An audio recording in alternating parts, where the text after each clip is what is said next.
Fission radio show with your host, Lonnie Clark. We stand together and accept that we now live in a world transformed by Fukushima. Monday, Wednesday, and Friday from 8 a.m. to 9 a.m. Pacific Standard Time here on UCY.TV radio. We relentlessly engage every ear that listens. We expose and confront the complete lack of accountability for the nuclear industry. Consider social engineering programs who view our bodies, minds, and souls as assets on a balance sheet. We discuss vital current issues, interview activists, and engage our audience in an effort to allow all voices to be heard. The Age of Fission radio show creates a venue that all will choose. We encourage our listeners to reclaim their power and their courage to take action and save our planet from the ravages of greed and indifference. Our actions matter. Every voice matters. We remind our listeners that happiness is resistance.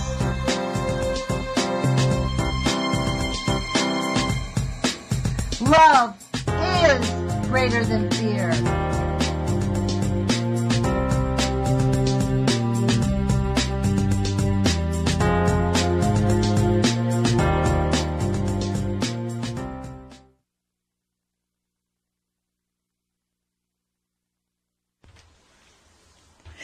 Good morning, UCY.TV radio listeners. This is Lonnie Clark with the Age of Fission radio show. Today is actually August 20th, 2017. It's 9 o'clock in the morning here. This is a pre-recorded interview that I'm doing with Mr. Chuck Johnson from Oregon Physicians for Social Responsibility. He is scheduled on our show for the 23rd, but he is traveling overseas, and I thought it might be helpful for all of us, for us to hear about his adventures overseas long before, so we can get him on by the 23rd, but his schedule was too tight, so we're pre-recording. So thanks, Chuck, for making this extra effort to be on our show before you venture to Europe. I appreciate your time. It's never a waste of time or extra effort to be on your show, Lonnie. I enjoy it a lot. Well, thank you so much. And why don't you tell our listeners where exactly you're going, because this is a pretty big event. I'm going to the International Physicians for the Prevention of Nuclear Wars international conference, which they hold every 2 or 3 years. This year it's going to be September 3rd through 7th in York, England. And these conferences are the affiliates of International Physicians for the Prevention of Nuclear War, and Physicians for Social Responsibility is the USA affiliate. It's actually the mother organization of IPPNW, who was formed first before That's awesome. IPPNW. Is Helen Caldicott going to be there? I don't know. I kind of doubt it. There was unfortunately a bit of a breakup between her and the founders of IPPNW initially. Okay. But I think there, in terms of feelings between the current leadership and her, I think they're actually pretty strong. So it's possible she'll be there. I know that she and Ira Helfand, who's one of the co-presidents of IPPNW, basically revived PSR from a very small organization in the Cambridge area, and were involved in reviving it, and of course Helen Caldicott spread it throughout the United States and made it the large organization that it is today. Is this your first trip to York, England? No, actually, it's my second. I went there when I was 16 years old, so it's been a while, but it's a beautiful, That's awesome. Beautiful city with an ancient wall that's intact. Well, so I should think that there's there's going to be a lot of hullabaloo over having Trader Trump at the helms, and then all this, I guess what's happened in Japan is we've come to the realization that they hold a lot of elements to create nuclear war, don't they? I'm sorry, could you repeat that again? Well, I mean, the Japanese, while they're not a military force, they have a lot of nuclear waste and a lot of elements that have been produced in their nuclear power facilities that could perpetuate nuclear war. True? Right.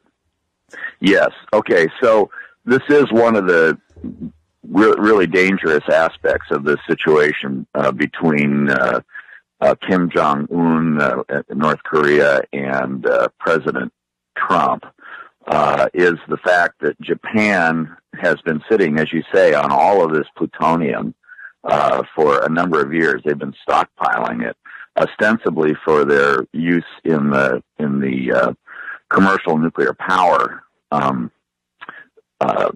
industry, but of course easily convertible to nuclear weapons. And it's an extremely large stockpile of plutonium that they had separated themselves, and some of it they had separated for them in Sellafield in Great Britain.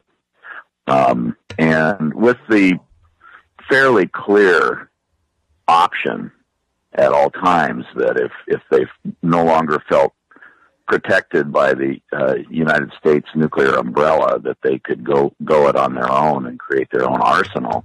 Wow. It's estimated that they could become a nuclear weapons power within a couple of years, because they have the ability to launch satellites. They have rocketry and knowledge. The knowledge of how to build a nuclear weapons device is pretty well known internationally.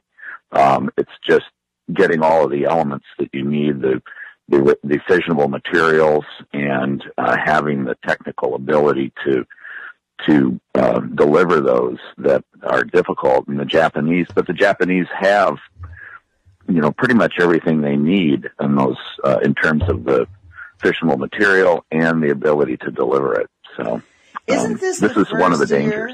Isn't this the first year, though, that this organization, as you were speaking, I was thinking that the Diet changed their laws just last year to allow them to have a military. So this is the first year since World War II where this organization will be meeting, and Japan actually has the legal right to develop something like that if they chose, because their state agreed to that. Am I incorrect on that thinking?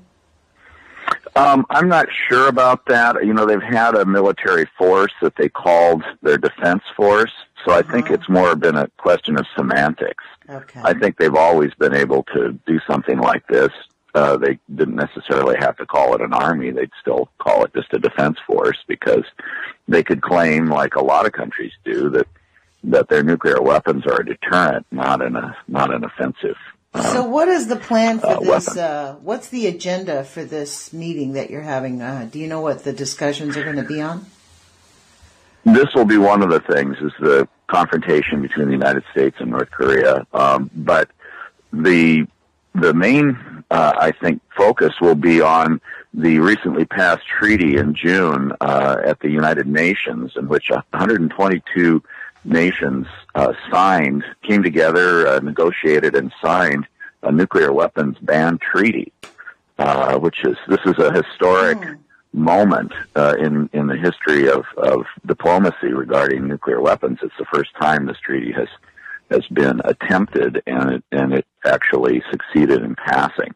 And what's going to need to happen now is 50 of the countries that signed, of the 122 countries that signed the treaty, need to ratify it in whatever manner they do, whatever the procedures are for those individual countries.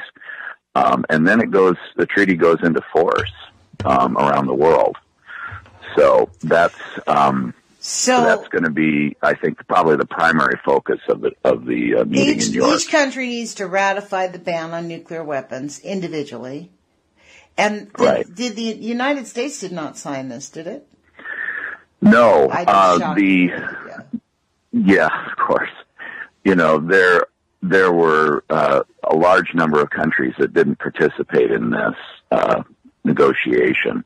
122, I think somewhere around 130 countries were involved in the negotiation. 122 signed it. one abstained, that was Singapore, and one voted no, that was the Netherlands. And they were the only NATO country that participated in the treaty discussions. And then some of the other countries that didn't sign it just, chose not to either sign or to take any position on it. Do you know why but the other 122 voted in favor. Why did they vote no? Excuse me, what? Why did that one country vote? The Netherlands. The reason is that NATO's defense policy is all wrapped around the use of the threat to use nuclear weapons. In a worst case scenario, if they're losing a war, they reserve the right to use nuclear weapons or in response to a nuclear weapon attack. And the United States has never forsworn its alleged right to use nuclear weapons first, even though that's something that arms control groups have been trying to get the United States to agree to for a long time, a no first use policy. No, the government never taken that position. I couldn't imagine that our government will ever take a no first strike position. That's just not.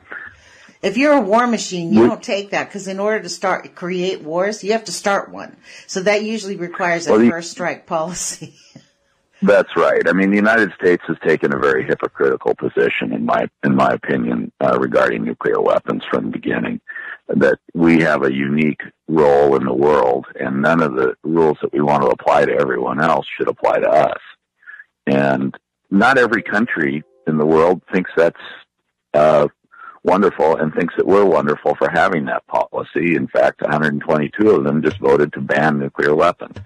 Now, it may seem a little hollow when you consider that the 9 countries that actually have nuclear weapons and are acknowledged as nuclear weapon states didn't participate, nor did any of their allies, with the exception of the Netherlands, who voted no.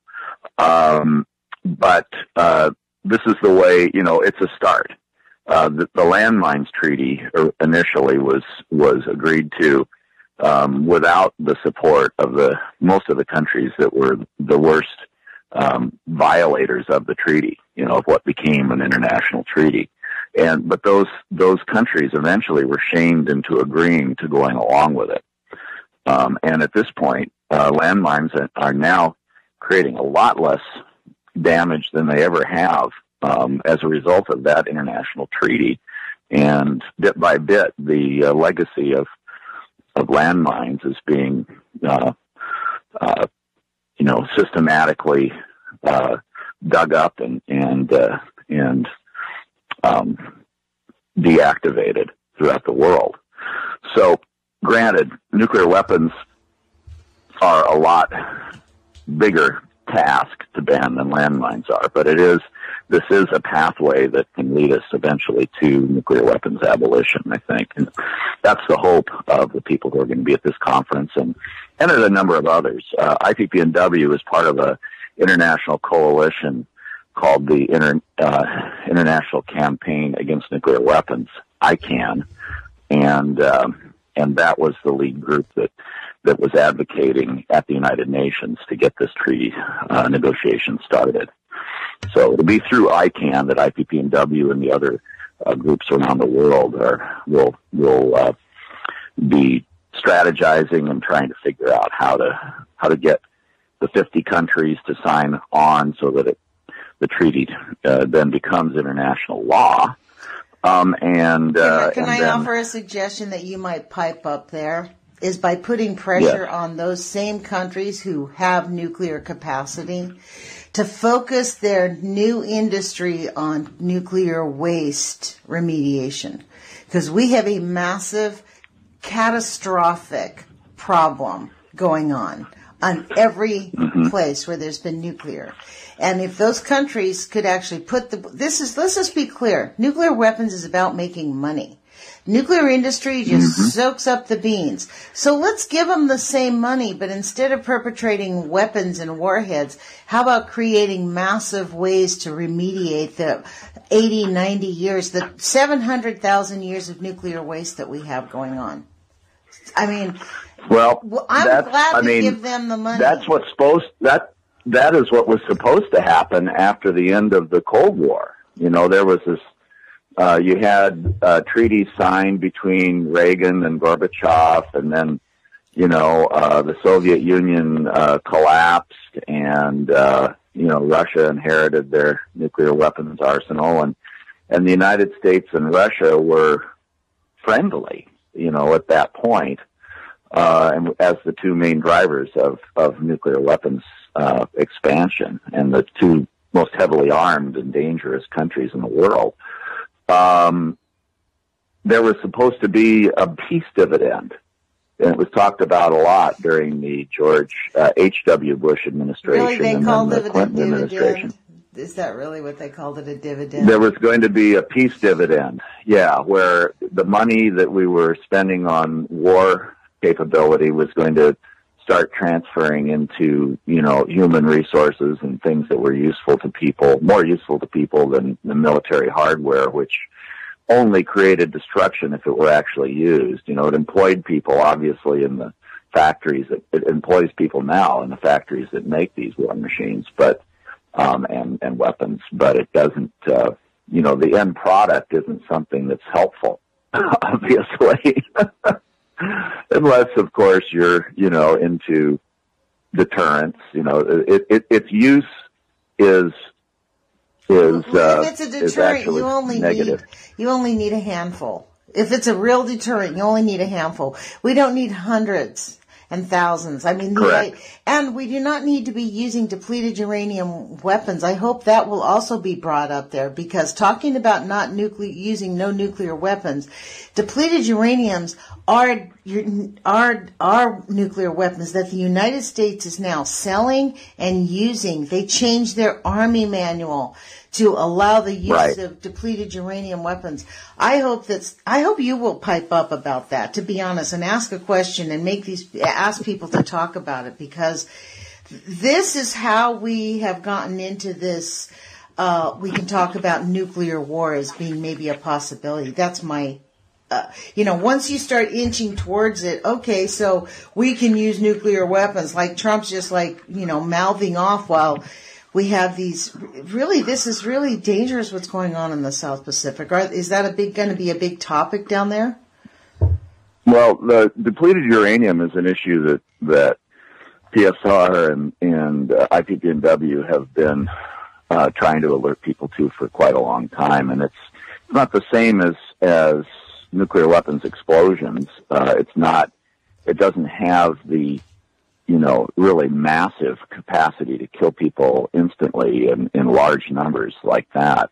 But it is a really serious neurotoxin, and it's the effects of dispersal of depleted uranium have been demonstrated with our own soldiers, which those reports are still being suppressed by the U.S. government because they want to continue to use. Dr. Busby has run cases in Europe proving that long-term exposure to low-level radioactive contaminants is much more harmful. Like it's as catastrophic, really, in the numbers. It doesn't kill you right away, but it's harmful. Disrupts your entire life. As you say, we've been using depleted uranium weapons for a long time, and when I had got a chance to measure the radioactivity personally when I was in Belgrade visiting some friends several years ago. It was about 4 years ago, and we went to the still not repaired, bombed out defense ministry there in Belgrade. When was it bombed? When was it bombed? During the United States attack on Belgrade during the Kosovo War in the 90s. We were using depleted uranium there too. I thought we were just using it in the Middle East and in Iraq. No, we used it in the Yugoslav wars as well. And I could measure I had a rad alert radiation detector that measured more than twice as high as the surrounding area when I stuck it over the fence at that site. Wow. It was normally in Belgrade it was running about 28 to 30 counts per minute, and when I put it over the top of that, it was about 75 or 80 counts per minute. Oh my goodness. So, and that was just a couple blocks from our friend's house. So that was, or their apartment.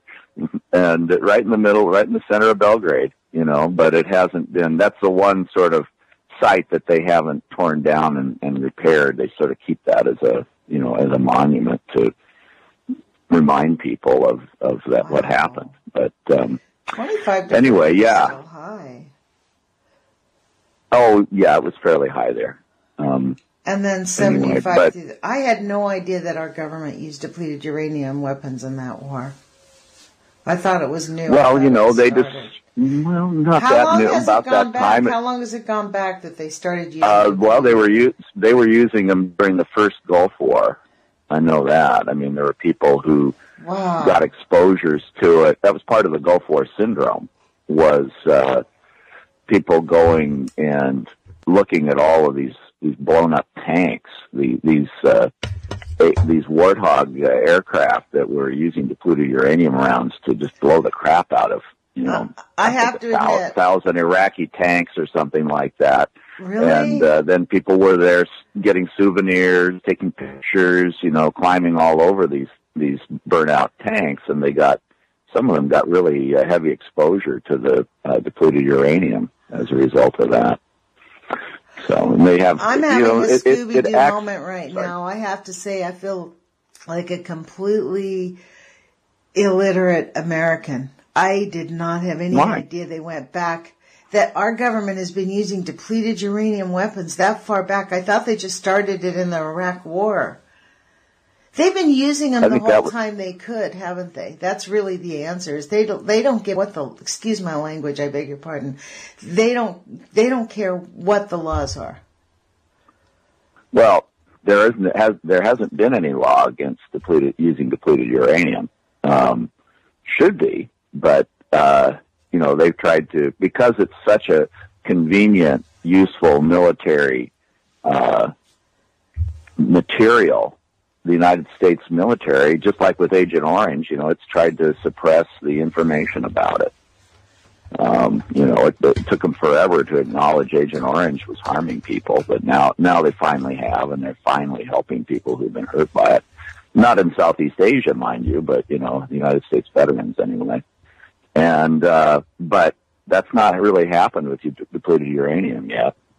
One thing that happened that first Gulf War, there was, the use of depleted uranium are part of the prohibited weapons. I'm pretty sure of it. Most countries by whom? I'm not aware of that, but you can tell me. The United States did not agree to it, but most countries have agreed not to use depleted uranium weapons. Okay, maybe there is a treaty. I'm just not aware of it. This is the United States some of the has internet refused. completely decided they are not participating on it. But the use of it is, from my understanding, it's been illegal, but the United States has refused to do it. Okay, well, I'll have to look into that. Thank you for telling me about that. But I'm not surprised. It should be illegal to use depleted uranium. And the reason is the radioactivity is definitely part of the problem, but an even greater problem with the depleted uranium is that it basically affects the body like lead. It's the ultimate heavy metal, It's not a good thing to have in your body. Yeah. And so if you're inhaling particles of it, you're getting some radiation, definitely, which can cause cancers. But you're also getting just the toxic effect of having a heavy metal in your body. It's just really bad stuff. Well, Christopher And it can cause birth defects. Right. Everything. Christopher Busby has some very definitive studies on this, and he's become somewhat of an expert on this idea because there has been, low level. It is really bad. And are they going to talk about depleted uranium weapons there? Do you know if that's on the agenda? I don't know. Okay. I don't know. But it's something that's on our agenda, period. But I don't know if that'll be coming up. I think the fact that this is one of my frustrations, to be honest, as a person who's kind of just an outside citizen and not really much of an activist because I have like a busy life. I mean, I could, if somebody would pay my bills, I could be a full-time activist, but I can't be, right? Yeah. But, right. One of my frustrations is that we do not hear enough about the nuclear waste and the harm it's causing to our water, our air, our children, our bodies, causing all these illnesses. And it is at heart the waste. We have so much nuclear waste all around this country, and we are not even, you go to the doctor and you say, well, do you think it might be caused by the nuclear waste down at that, the thing that comes out of there? They'll look at you and say, oh, you've been conspiratized. That's a conspiracy. Nuclear waste is perfectly safe. I mean, we really need to go on attack against this. We need to turn the tables on this, because this is literally, we know that Helen Caldicott says 8 to 4 generations. We're about 4 in. We're going to start seeing some very bad things. And we already are. Right. How many children are born with birth defects? The NRC itself says it knows that for every 2 rads in the air for a population of 1 million, we'll get 32,000 extra cancers and leukemias, over 200,000 birth defects. What kind of quality of life are we giving up because we're refusing to address the harm caused by nuclear waste? We can protect ourselves. Well, the thing is, quantifying it has always been the difficulty, because you don't know what you can make predictions. You can't, but proving it, and this is what the nuclear industry, hides behind, is that proving harm is difficult. Again, that's a lie. Dr. Goffman, Dr. Pauling, that is not, it's not hard to show the... I'm talking about in an individual case. It's like if somebody wants to get relief, if they get cancer, proving that they got it as a result of exposure to radioactive waste or radioactive material is not that easy to do in our legal system. We can look at what's going on in St. Louis for that exact thing. Because nobody even looked at the oncology rates, and the way we take our oncology rates are outrageous. They ask you, well, you go to the doctor, you get cancer, you're listed as having cancer in Philadelphia. You might have been born on a radioactive nuclear dump site. They don't ask. You see, the question is, science needs to be free from corporations. Scientists need to be able to develop these ideas. Like, there must be something more than where you got your cancer. Where were you from? Where are you born? And link all those people together. So, I don't think we have to prove that people are, at what rate people are harmed or whatever the rest, just to figure out that we should not be running our society based on extremely dangerous substances. That ought to be a given. It's like exactly. If you ask people, well, should we treat our water with cyanide, so that we can, get X, Y, or Z you think it's okay? Benefit from it? Yeah. Most people would say, no, I think that's probably not smart. That's dangerous. And a lot of people feel that way about nuclear. Not as many as should, but, it is the same basic principle. Why would we want to get electricity from something that is so dangerous it has to be guarded out in the environment for 100,000 years in the case of plutonium? And the fact is, why would getting 60 years of electricity from a nuclear power plant, at maximum, justify generating substances that the EPA requires at least need to be isolated for 10,000 years, which is longer than recorded civilization? That's a completely absurd 20th century notion that this is a good bargain. That we need to step away from this and stop doing it. Absolutely. Completely. And we don't have to prove that, exactly what the harm is, to understand that this is a ridiculous thing to be doing. Yeah, it is. It is. Not only is it a ridiculous thing to be doing, but it is antithetical to life. It's immoral, knowing what we know. Exactly. Exactly. And when at the time, okay, there was not enough, quote, alternative ideas that were marketable on a large scale. This seemed to make sense. I'm willing to give a pass.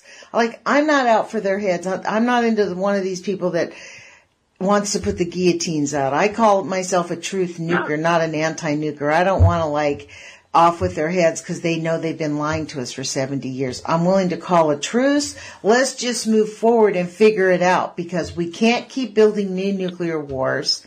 We can't build new nuclear weapons. We have to stop the use of nuclear weapons, including depleted uranium, and have a shift change. Have a shift change to, like, this has become the biggest, in my view, ignored issue of all time.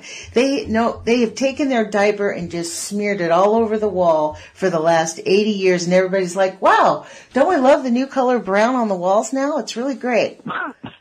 I mean, no, that's just, at some point that's going to be toxic. We've got to just stop it because we need fresh air. You know what I mean? It's really unreasonable, man. So, Chuck, we have about 20 minutes left, 25 minutes left. What else have you been working on? What else would you like to share with our audience? Well, because I'm here in the Northwest, located in Portland, we have a couple of issues we continue to work on. We're trying to close our last nuclear power reactor out at Hanford. CGS. The Columbia Generating Station, nuclear plant, which is the former Washington Public Power Supply System, nuclear project number 2. Well, how did that go when they said that it was really expensive to run? I remember the last time we talked, you said it might be closing because it hasn't met its own charter. Has all of that come to fore, or have they had any of that discussion since we talked?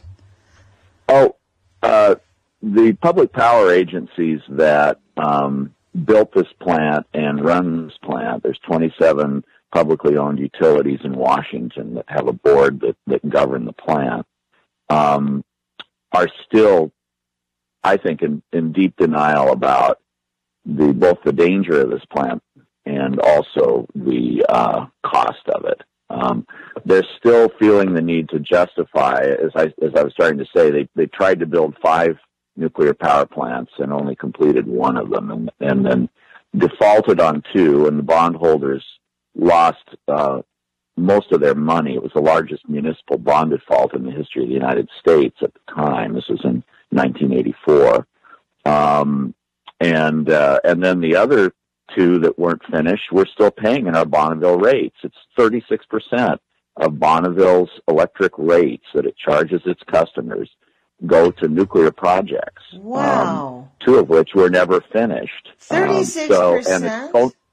Yes, and only 10% of the electricity comes from the Columbia Generating Station. So that's, well, I'm going to jump in here burden. And ask you, do you think that EWEB pays 36% of it's what it pays to Bonneville? Does 36% of my money that I pay to EWEB that goes to Bonneville pay for nuclear? Yes, absolutely. Yeah, the rates are, it's no wonder merged that in guy with the wouldn't hydro. call me back. I called the guy who was my water representative at EWEB like 5 or 6 times. Never got a call back. No wonder. I'm going to have to go to a meeting and see to his face. Well, the thing is, it's sort of a verboten topic in public power circles, because there was so much unpleasantness over these WHOOPS reactors. That's what they call them. WPPSS was shortened with the nickname WHOOPS. And so there was so much anger and frustration when they canceled those 4 reactors.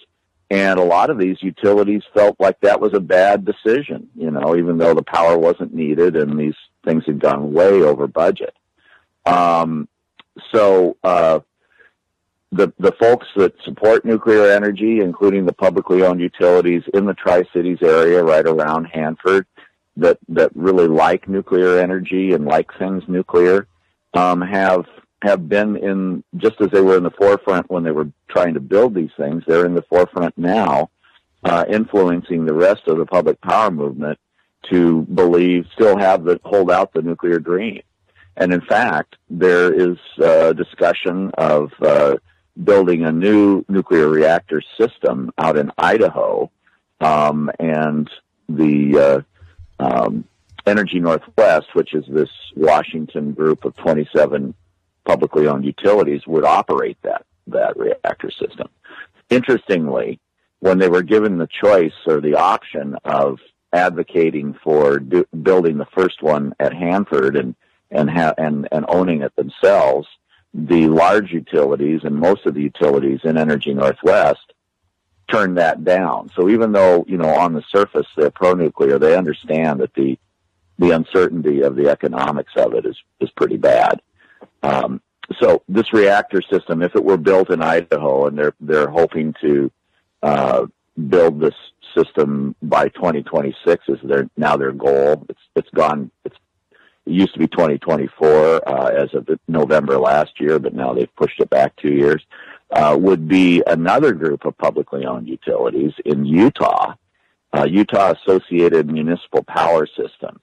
And again, it's the public sector that seems to be sort of immune to the economic risks of this. Private utilities in the West are not in the slightest bit interested in pursuing nuclear energy because they know it's an unsafe risk, and they don't, according to the way they are regulated, they would have to assume all of that risk until the thing was completed. Why is the public sector even interested in it if the private sector is not? Like, what is the gain? Why is this being pushed on us if even private sector says, no way, we can't make it work? Because there's two things pushing for it right now. One is the old thing, which is the belief in the in nuclear that kind of goes to the nuclear engineering departments of universities around the country, and also the nuclear navy. A lot of power managers who go to work for these publicly owned utilities are naval veterans who were involved in the naval nuclear program, and they believe in nuclear energy.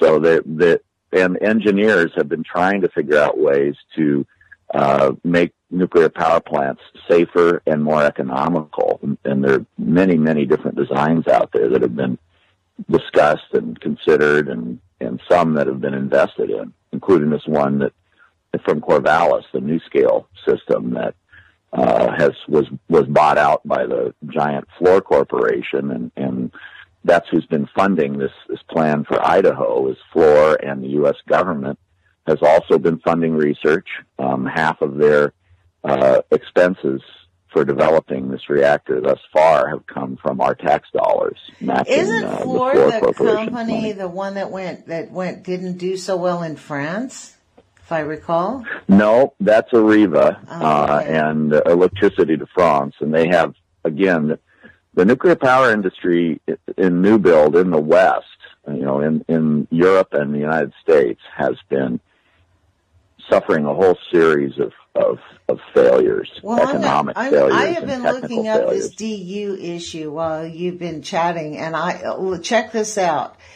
Nuclear weapons are considered in basically the humanitarian law and environmental law are based on the principles of precaution and proportionality, and states should adhere to that. So that they say that the use of uranium ammunition is not in conformity with existing international and human rights law. But there's nothing explicitly banning it. So maybe you could bring that up, like add onto there the use of nuclear weapons, depleted uranium weapons. Because that's an interesting one. I wonder if they considered that. I don't know. I can ask about that. I would, put an amendment to that, because honestly, I'm on this ban depleted uranium uranium.org, and it has a question about this, and it's quite a long. I've come to this page before. I actually somehow in my head I thought that what they did is they passed two resolutions at the UN commissions in 1996 and 16. They renewed it in 1997 /36, state that the use of uranium ammunition is not in conformity with existing international law and human rights law, but it's not explicitly banned. So you are correct, but it has been sort of demeaned. You know what I mean? Like it's not something that they've agreed. There's a whole list of states who have agreed not to use it, but not having it on the, actually, I believe it's part of the use of nuclear weapons. I don't think it can be divorced from nuclear weapons. It is a nuclear weapon, very low grade, but look at Chris Busby's work. Unequivocally, he has won cases in Europe all over the place because of it, because of the work that he's shown. And you'll hear about it when you go to London, actually. And I would be quite surprised if you didn't meet some of the people that know of his work and can show you articles like firsthand. It's quite fascinating. You can look it up. His work has been really definitive. To be honest. Well, he is English, so he may be there himself. Who knows? I didn't see his name on the list of speakers, though. If he were there, I think he would have. Well, there might be people. I don't think he's going to be there, but there's going to be a list. Who is speaking? Do you know any of the names, any of the people that are going to be there? I can send you the list. That would be awesome. I'm relatively new to the international work, so I'm not as familiar. Well, if you send me the people list, who are we gonna have be there. some time. I can add it because this is actually going to air on the 23rd of August. So we have. I'll just send you a link. Yeah, and I'll add that link. And by the way, and I want to thank a kind of a new affiliate, and I totally forgot to do this at the beginning of the show. I have been invited to air our shows on KEPW.org in Eugene, the first FM station. They gave out like 18 FM stations in the country, and it's one of the few here, KEPW.org, Rick Gold's organization, Eugene Peaceworks. So it's KEPW, Eugene Peaceworks. Get it? It was pretty easy. Wow. Yeah. And so they have an FM station, and they are now playing Libby Halevi's show, Nuclear Hot Seat, and they have asked me to start putting on my show. So this is why, I'm making an effort not to cuss, because it's an FM station, so we have to go by those FCC rules. So my language, it's done me a lot of good because it's cleaned up my language. Well, I think it's, it's cathartic to swear, but, probably not. Well, it comes out so easy when there's so much you. frustration. See, the thing is, when there's a lot of frustration, it slips out. But, we have to use actually words. And there's a reason behind, using the FCC rules actually did, in a way, elevate the conversation to a higher level of intellectuality, because you have to think about what your words are. You have to be deliberate. And that's the point. So right now in America, we're suffering from people going, I have my right to free speech to call you whatever I want. Well, you can say whatever you want in your own private house, but you can't harass me. You can't denigrate me publicly. You can't demean people publicly. Right. That's not freedom of speech. That's harassment. That's hate I think speech. that's true. So there's a difference. You can feel how you feel, but you know what? Keep it to yourself, pal. Yeah, really. And you can't, and you have to be nonviolent. Or use the broad spectrum of the English language. I personally disagree with calling people snowflakes. I really don't believe that. And I disagree with saying punch a fascist or punch a Nazi. I disagree with promoting violence. I disagree with both ends of that. It's not right. None of it. I know. We have to get our discourse We should back. not be giving any excuses for Trump to be able to list moral equivalency. Obviously he got a lot of grief for doing it, which is great. But, when people are using violence on our side and aggressively pushing it, I agree. I think that's a mistake. Well, I think that I think that the strength of the civil rights movement was that it was clearly nonviolent, and it just exposed the inherent violence of the system that was there, and that it's harder to see that when our side is also being violent, being aggressively violent. But you know what? The aggressive violence on our side is really minimal. A lot of the aggressive violence is it is not, it's pushback. What happens is they push back. They're not going to take it. Right. And then when they overtake, they're like, look, those guys are beating us up because they're stronger. They shouldn't have picked a fight. You know what I mean? Well, that is the problem. That, it's when you get into the mud with a pig, the pig likes it. So that's and you get muddy. You know, a lot of so people that like there is, fighting in the mud with a pig. Let's just be clear. A lot of people enjoy the fight. So, I mean, there has to be. yeah. This is all part of the whole. But this is the American experiment. Except that right now, I believe we're in a dangerous time because we have a White House that is filled with no advisors, no professional advisors, a small, very ultra-rich family running the show who have all been granted national security clearances and who are still getting national security information.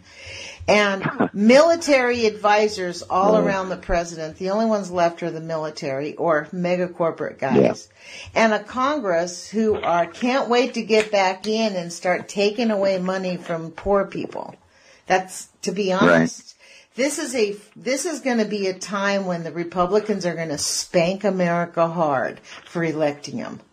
And that's what I don't know.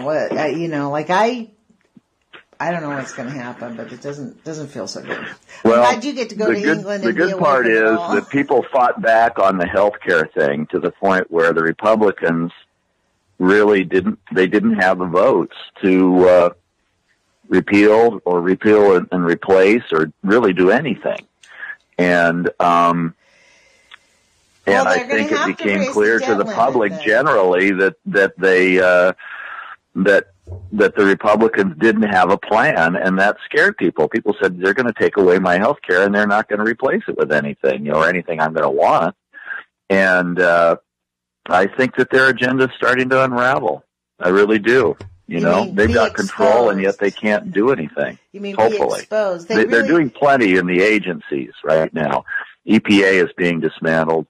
There's a lot of dangerous stuff happening right now that doesn't require Congress to do anything, but we have a chance to get back control and to get Trump out. I mean, I think he is so dangerous; he has to be gotten out, if for no other reason than him having the nuclear weapons capability. I think he is a dangerous man. Even the military, I think, is nervous about him, which. We should not have to be relying on the military who are trained to follow commands to protect us from a dangerous president. We need to get him out as quickly as possible. I think he's going to quit. Even if he's replaced by Pence, who I loathe and do not think, very much of at all. Pence is not an insane person who wants to, who's more concerned about about his own ego than the lives of millions of people that would be put at threat. If Mike Pence becomes president, they're going to push for re-education camps. They're going to push, fortunately they are going to push people back, but I agree with you. He's not the kind of person who will subvert the system like Trump has been doing. Trump has literally... Well, and he's not going to say, North Korea hurt my feelings, I think I'm going to nuke them, which Trump might, He said, well, I'm going to call his bluff, well, okay. Well, see, he's got plenty of firepower to. Now that Kim Jong-un is supposedly backed down. So they consider that a big win for Trump. I personally think that Kim Jong-un is a CIA asset, so you can laugh at that idea too. But I think that Where do you get that? Look at it. That's another whole conversation if you want, but there's a whole lineup. And I actually think that Trump has been set up by the CIA. I consider him to be Pinochet 2.0.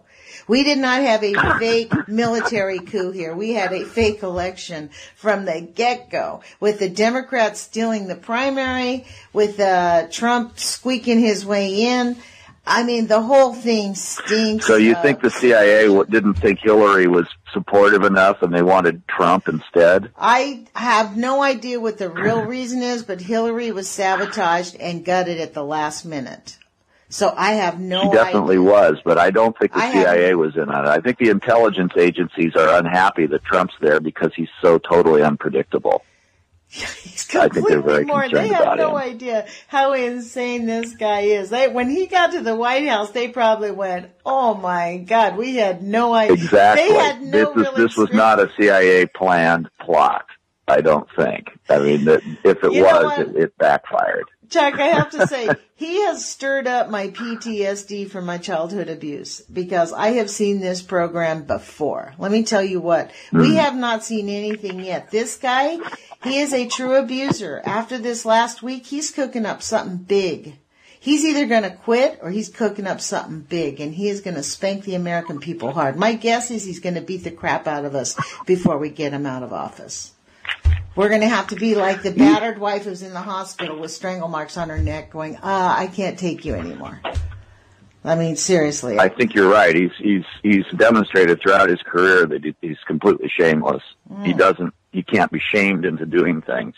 What I have to say is it shocks me that there's Americans who think that he's a good guy and that I'm like some left-wing snowflake who sees it all in evil about him. And I think he's a true abuser. He paid $1 million. Absolutely. I mean, is a misogynist.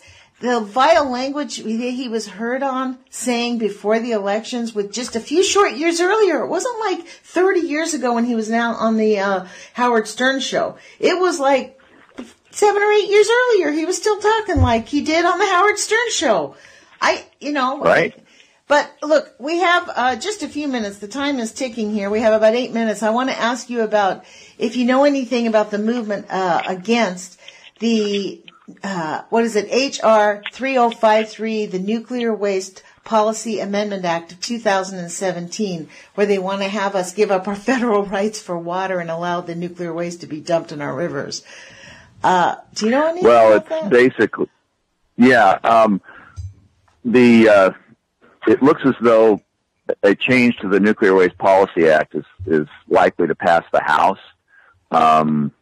It hasn't passed yet, and that's interesting in and of itself. And what it would do is restart the process for siting our nation's high-level radioactive waste dump at Yucca Mountain in Nevada, which is a totally inadequate site. It's been proven to be inadequate by studies. It has water intrusion at a much higher rate than would be ideal for a site like that. Or approve it? It would. There's a separate funding bill, but this would restart it through legislation. That's not funding even the worst part of it. It's the other stuff that's attached. And I was getting to the second part. The second part is that it would allow interim storage sites in voluntary communities to store high-level radioactive waste on a, quote, temporary basis, end quote, until a permanent disposal site is established. And there are communities in Texas and New Mexico that are being threatened by this proposal that have companies there that are interested in trying to get a waste dump like that.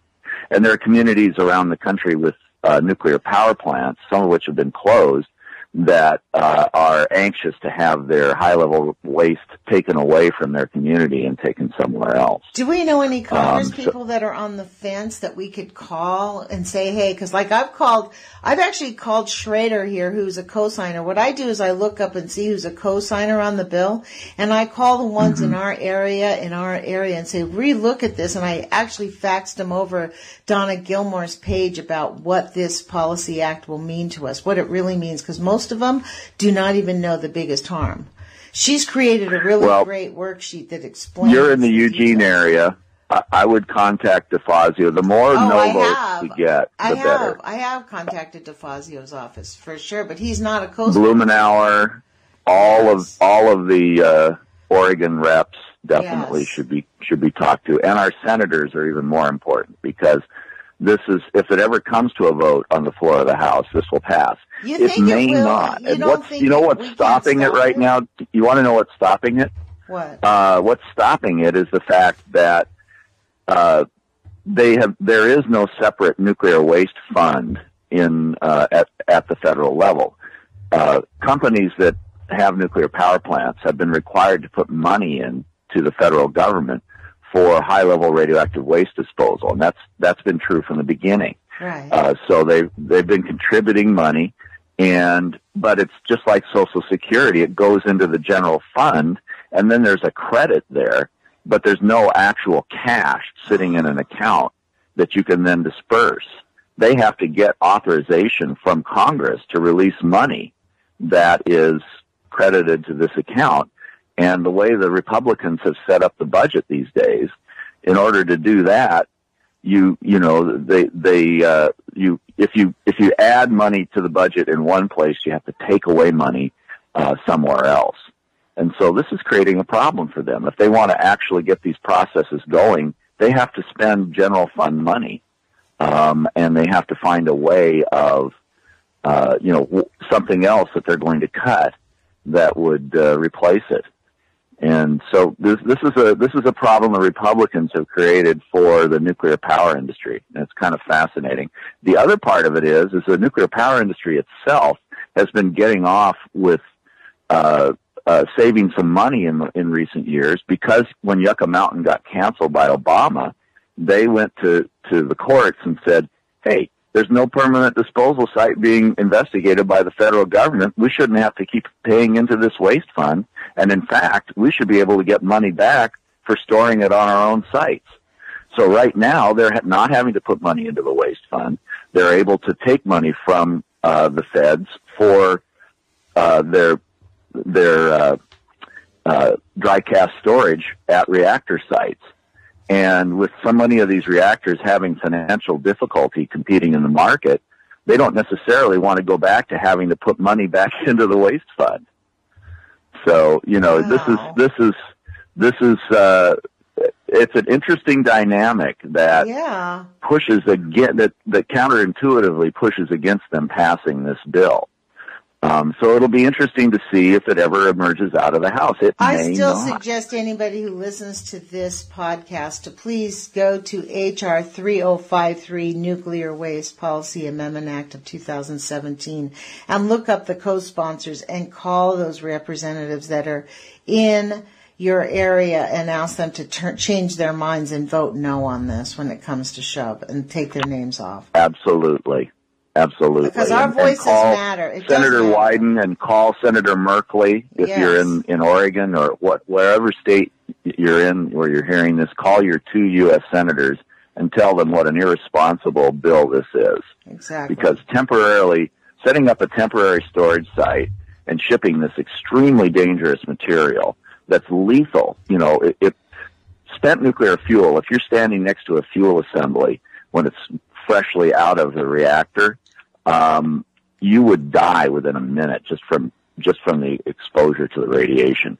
10 years later, it would take you only about 2 minutes to get a lethal dose. And this also eliminates environmental impact reports for transport of this lethal stuff too. So it's very dangerous bill. You should if you're going to transport spent nuclear fuel, first off, you probably want to have it cool down a bit if you're going to be transporting it very far so that the lethality is at least somewhat reduced.